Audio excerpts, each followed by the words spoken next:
Assalamualaikum warahmatullahi wabarakatuh. Sebelumnya, terima kasih kepada teman-teman yang sudah mau mampir ke video saya kali ini.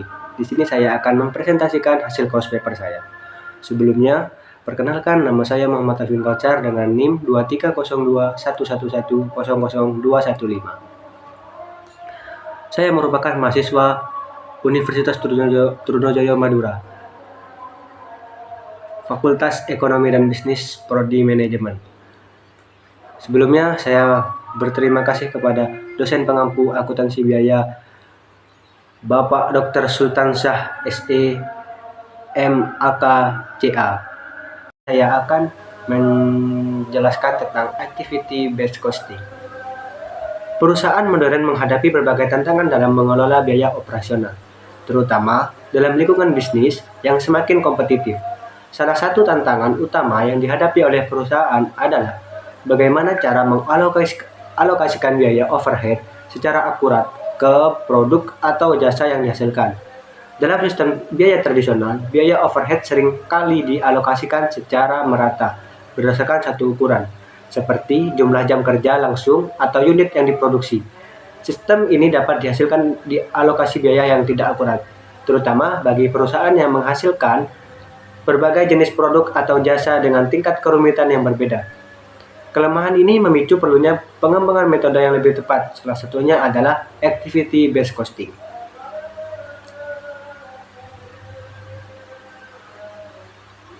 Metode tradisional yang sering kali mengandalkan volume produksi sebagai dasar alokasi overhead tidak lagi memadai di era industri yang kompleks dan dinamis.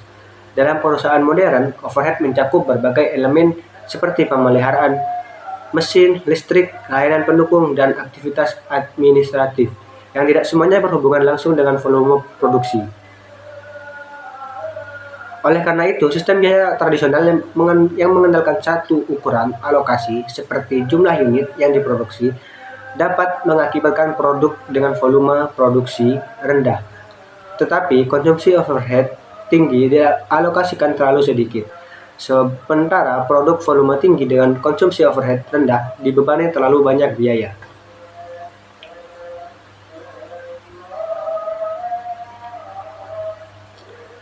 Sekarang kita masuk ke pengertian activity based costing. Suatu pendekatan terhadap sistem akuntansi yang memfokuskan pada aktivitas yang dilakukan untuk memproduksi produk, di mana aktivitas tersebut merupakan titik akumulasi biaya yang mendasar, serta pengurangan biaya dan penentuan secara akurat biaya produk atau jasa sebagai tujuan. Sedangkan menurut Siregar dalam menyatakan activity based costing adalah metode penentuan biaya yang mengalokasikan biaya overhead pabrik berdasarkan aktivitas-aktivitas yang dilakukan selama proses produksi. Dengan demikian, prinsip dasarnya adalah bahwa aktivitas merupakan penyebab timbulnya biaya, dan biaya dari aktivitas tersebut harus dialokasikan ke objek biaya berdasarkan aktivitas yang dihasilkan. ABC bertujuan untuk menelusuri biaya hingga ke produk dan mempertimbangkan aktivitas yang digunakan untuk memproduksi produk tersebut. Tujuan dari activity based costing adalah untuk mengalokasikan biaya ke setiap transaksi dari aktivitas yang dilakukan dalam suatu organisasi, dan kemudian mendistribusikan biaya tersebut secara akurat ke produk berdasarkan penggunaan aktivitas oleh setiap produk. Tenang guys, capek mulutnya, masih banyak ini. Baik, kita masuk ke kelebihan dan kekurangan ABC. Kelebihan activity based costing. Yang pertama, aktivitas sebagai penyebab biaya. Ini maksudnya, sistem ABC mengidentifikasikan bahwa biaya ditentukan oleh aktivitas, bukan oleh produk itu sendiri. Yang kedua, memprioritaskan sifat real pelaku biaya. ABC menekankan pentingnya memahami sifat dari pelaku biaya dalam operasi bisnis dengan memprioritaskan aktivitas yang memberikan nilai tambah. Yang ketiga, pengakuan kompleksitas dalam produksi. Sistem ini mengakui bahwa produksi kontemporer sering melibatkan berbagai faktor biaya yang kompleks. Yang terakhir, alat untuk pengambilan keputusan. ABC menyediakan bahwa produksi kontemporer EBC menyediakan informasi yang lebih rinci mengenai biaya produk dalam jangka panjang. Sekarang kelemahan activity based costing. Yang pertama, biaya dalam satu periode tanpa amortasi. Sistem EBC menunjukkan biaya secara keseluruhan satu periode waktu tanpa mempertimbangkan pengamortisasiannya, biaya jangka panjang. Yang kedua, tingkat penolakan yang tinggi. Banyak perusahaan mengalami tingkat penolakan yang tinggi terhadap sistem EBC karena kurangnya pemahaman dan pengetahuan tentang aplikasi dan manfaat sistem ini. Yang terakhir, ketidakmampuan mengatasi masalah joint cost. Sistem activity based costing tidak dapat menyelesaikan masalah biaya bersama yang sering dihadapi oleh sistem akuntansi konvensional. Yang selanjutnya merupakan langkah-langkah implementasi activity based costing. Yang pertama, identifikasi aktivitas. Langkah pertama mengimplementasikan metode activity based costing adalah mengidentifikasi aktivitas yang terlibat dalam proses produksi atau penyediaan layanan. Yang kedua, pengelompokan biaya ke aktivitas. Setelah aktivitas identifikasi, langkah berikutnya adalah pengelompokan biaya yang ada dalam ke aktivitas yang relevan. Yang ketiga, penentuan cost driver. Langkah ketiga adalah penentuan cost driver, yaitu faktor atau variabel yang menyebabkan terjadinya aktivitas tersebut. Yang keempat, perhitungan biaya per aktivitas. Dalam langkah keempat, dilakukan perhitungan biaya per aktivitas. Di sini total biaya overhead untuk setiap aktivitas dihitung berdasarkan cost driver yang telah diidentifikasi. Yang kelima, analisis biaya per aktivitas. Setelah biaya dialokasikan, langkah-langkah selanjutnya adalah merupakan analisis biaya per aktivitas. Dan yang terakhir, pengambilan keputusan dan strategi. Langkah terakhir dalam implementasi metode activity based costing adalah menggunakan data yang dianalisis untuk mengambil keputusan yang lebih baik.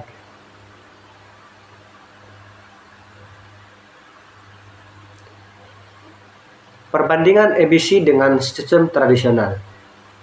Sistem biaya tradisional dan metode activity based costing adalah dua pendekatan yang umum digunakan dalam mengalokasikan biaya dalam perusahaan. Sistem biaya tradisional mengalokasikan overhead secara proporsional berdasarkan total jam kerja atau volume produksi.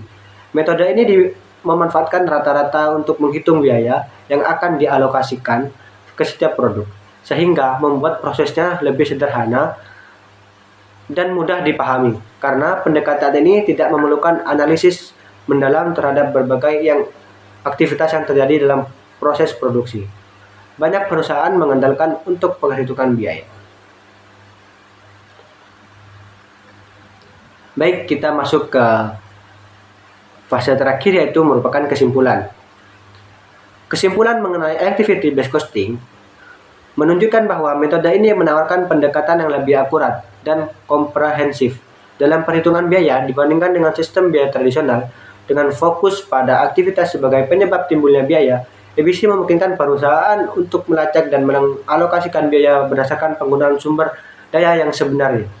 Hal ini membantu manajer untuk mendapatkan informasi yang lebih jelas dan detail mengenai produk, serta mendukung pengambilan keputusan yang strategis yang lebih efektif, seperti penetapan harga dan pemilihan lini produk. Selain itu, EBC juga memberikan wawasan tentang efisien aktivitas yang dapat dimanfaatkan untuk meningkatkan profitabilitas dan biaya saing perusahaan di pasar yang semakin kompetitif. Meskipun demikian, implementasi sistem EBC tidak tanpa tantangan, termasuk biaya dan kompleksitas dalam pengumpulan data, serta kebutuhan untuk pelatihan karyawan. Oleh karena itu, perusahaan perlu mempertimbangkan konteks operasional dan kebutuhan mereka sebelum memilih antara sistem biaya tradisional atau EBC. Dalam situasi di mana produk beragam dan berbagai jenis kompleks, manfaat dari penggunaan EBC yang memberikan akurasi lebih dalam pengalokasikan biaya dapat jauh lebih signifikan daripada keterbatasan dan biaya yang mungkin timbul dalam penerapannya. Dengan metode yang tepat, perusahaan dapat meningkatkan efisiensi dan profitabilitas secara berkelanjutan.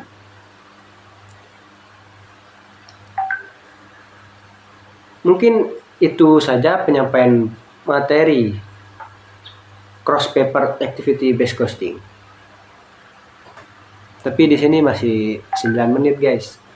Mungkin ngapain ya enaknya? Ini soalnya minimal 15 menit. Jadi kita tunggu aja 15 menit.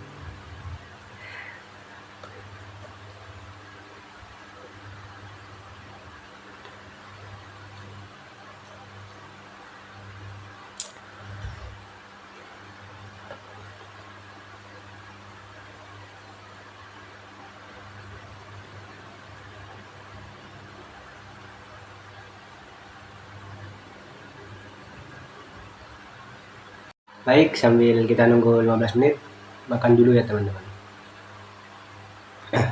Kalian jangan lupa makan ya.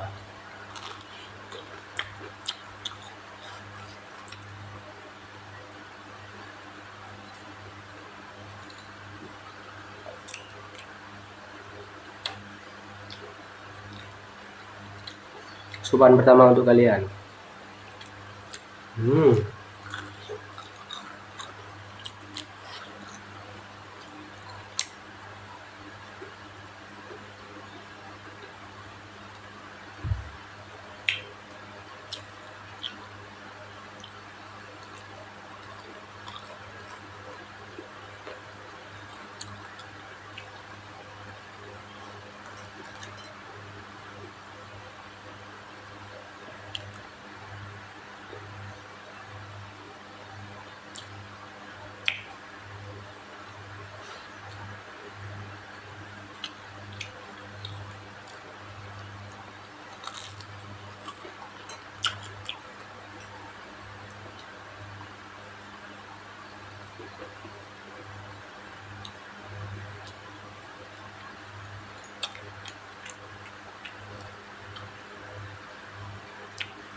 Mantap.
Habis, guys.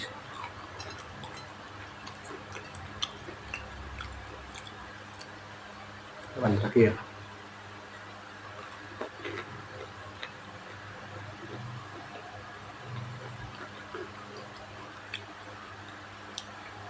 Ya, kayaknya udah 15 menit ya guys. Dan perut sudah kenyang juga. Jadi kita tutup aja. Sebelumnya mohon maaf apabila ada salah kata atau perlakuan yang kurang baik dari saya, karena saya manusia, bukan nabi boy. Assalamualaikum warahmatullahi wabarakatuh.